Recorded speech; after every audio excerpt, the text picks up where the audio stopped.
થાય છે અને ચાલતા ચાલતા રસ્તામાં કોઈ સ્ત્રીના રડવાનો અવાજ સંભળાય છે. માં ખોડલ ત્યાં જઈ અને જોવે છે તો દીકરાનું માથું ખોળામાં લઈને માં વિલાપ કરે છે અને કહે છે કે અરે બેન, શું કામ રડે છે?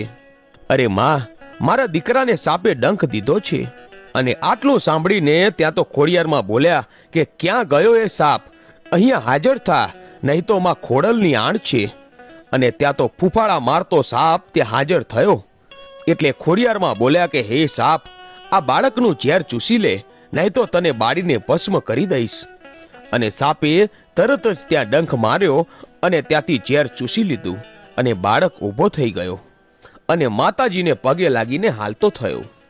અને હવે સાપ માતાજીને કહે છે કે હે માતાજી, મને આ નાગના સ્વરૂપમાંથી મુક્તિ આપો. ત્યારે માં ખોડલ બોલ્યા કે જા, આજથી તું ખેતલા બાપા તરીકે જગમાં પૂજાઈશ અને તને નાગના સ્વરૂપમાંથી મુક્તિ આપું છું.